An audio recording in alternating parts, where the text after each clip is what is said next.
Hey everyone, it's Felicia. Welcome back to my channel. If you're new here, welcome. Come on in, have a seat, get comfortable.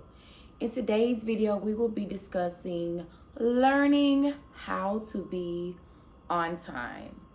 Now, as a former chronically late individual, I am here to share with you 8 tips that I mastered in 2023 to help me be on time to almost everything that I needed to go to. I do have my phone here and I will be looking down because I made notes because I want to get right to the point and deliver the information as seamlessly as possible. So let's get right into it. Number 1 is learning and realizing that you have a problem. Acknowledge that you have a problem being on time, and that is okay to have a problem because what? We can fix problems. We can find solutions to problems to eliminate them. The second thing is to figure out your why. And by that, I mean, why do you want to stop being late? For me, it was being late had become physically sickening to me. Like, I could not stand having to call the place I had an appointment or text my friends and tell them, like, I'm running late. It's because of traffic. It's this, that, or the other. It just got old. Like, I am too grown to not have my time management together, okay? So figure out your why. It may be because you don't like the feeling of being anxious. It may be you don't like the feeling of arriving somewhere and being like discombobulated. Whatever your why is, baby, find that and lean into that on this journey, because it's going to take some practice to get over being late, but it is totally doable. But having a why at the forefront really drives you to make sure that you are doing what you need to do to eliminate being late. Now, the first thing that we need to get control of is learning how much time you need to get ready and get out the door. And to do that, you can utilize your phone because all of our phones have timers on it. So the next time that you're getting ready, you're going to go into your timer and you're just going to hit start and just let it go, okay? Don't rush. Go about your normal routine of getting ready. And at the end, remember to go back and press stop so that you can kind of gather a set point of how long it took you to get ready and get out the door. Now you're going to follow that for at least a week because you want to track how long it takes you every single day. Because at the end of the week, then you can kind of get a ballpark figure. I'm going to be honest with y'all. I used to think, 30 minutes was enough for me to get dressed and out the door. I can't, like, girl. What? I can't even believe I thought that. It now takes me, I've learned, about an hour and 30 minutes to 2 hours, depending on if I'm doing my natural hair, if I have like braids or something. But I give myself an hour and a half to get ready, and that allows me to not have to like rush. I can turn my music on and vibe because I don't like feeling rushed anymore. Oh, I don't like that feeling, y'all. So can I get an amen if you understand? Okay. So again, you're going to use your phone to document how long it takes you to get ready. Get a note, create a note in your phone or a physical note, and track every day how long it takes you to get ready from start to finish. At the end of the week, then you can kind of find like a median range and move that into the next week of, I know I need to block off X amount of time to get ready. The next thing that you want to include when you're factoring in the amount of time that you need is take into consideration parking, traffic, and getting out of your vehicle or whatever mode of transportation you're using and getting into the place that you need to be, right? I never thought about parking. And you know what? There's always a struggle to find a parking spot. Not always. I won't say always. Sometimes, especially when you're running late, baby, there's no parking spot available. Oh my gosh. Then you got to park so far away. Now you're literally running because you're already late. No. Add in, I block about an extra 15 minutes for arriving, finding a parking spot, getting out walking, and getting into the building.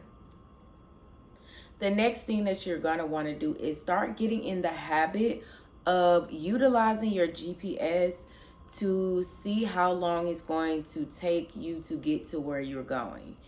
Don't just think, oh, I go there quite often and normally it takes me about 10 to 15 minutes. Because the day that you're running late, we all know there is going to be traffic. There is going to be an accident. Someone is going to be driving slow. And now you stressed out, you speeding, anxious, and you still going to be late. So utilize the technology that we have. Type that location in the morning, afternoon, or whatever time you're getting ready. And look, okay, it says it's going to take me 23 minutes. Now, we're going to take that 23 minutes and add on top of that 15 minutes to get to the, get there, arriving, parking, getting out your vehicle, and getting into the building. So you have all of those combined, and now you're doing great. Now, to add one more caveat, depending on where you live, if you live in more of a bigger city or a place that has heavier traffic, I also suggest you adding a 15-minute buffer onto your traffic time as well. Only for unexpected events that's going to happen when you're driving. Because you cannot control other drivers and accidents, roadblocks, construction, and things like that that may slow down traffic. So giving yourself about a 15-minute buffer. If you live in more of a larger city that is more prone to accidents, even up in that to 20 or 30 minutes. So now we have our original drive time. We have our 15 to 30-minute buffer added on for accidents and things that we cannot control. And then remember to continue adding that 15-minute time for you to find parking, get out of your car, even get yourself together before you even get out of your car. We are not rushing anymore, y'all. The next thing that I added about halfway through the year was giving myself a 10-minute grace period to get out the door. I don't know why, but when it's time for me to get out the door, I can never. There's always something else that I need. Oh my gosh, a water bottle. Oh my gosh, I need a pen and like something to write on just in case. I need to get my book. Oh, let me grab my iPad. Oh, let me make sure that my hair is, no. So I know myself, and now I have that extra 10-minute grace period of getting out the door or getting to my car and going back inside to get something and then getting on the road. Listen, it is all about knowing yourself, not judging yourself, knowing yourself and leaning into your strengths and your growth areas, okay? The last thing that I want to add, and I think it is super important, is to reward yourself for being on time. Give yourself your favorite snack, I don't know, some type of treat to honor yourself for actually doing the work to be on time. Listen, and if you are in this video, you watching this video and you are not someone that struggles with time management, don't be judging people for their need for a reward system. Let us have this. You want to reward yourself so that you can build the momentum to continue to do this, because it is work. And whenever you're doing work and you're successful at the work, you want to take the time to big up yourself, to reward yourself. So whether that is if you like coffee, if you like cookies, if you want to, I don't know, anything that you want to do, make it specific to you. That's why I don't want to give too many examples, because it has to be specific to you in order to continue to build the momentum, right? Now, the biggest tool to changing your time management skills is your mind. First, again, realizing I have a problem. I struggle with time management. And then acknowledging that this is the time that I will make a change. I'm going to find solutions to this problem. Thank goodness for cellular technology because, listen, your phone, specifically the clock app in your phone, that stopwatch is going to be your best friend. The second thing that may help you a lot also in the clock app is setting an alarm. Once you have figured out the amount of time that you need, what time is the appointment, where am I going, all of that, go back, time it, and set an alarm to go off to let you know when you need to get up and start getting ready. Mine is the rise and shine. After that, you want to also set an alarm to let you know what time you need to get out the door. Final answer of getting out the door is that time. Now, see, let me tell you a little bit of trick about myself.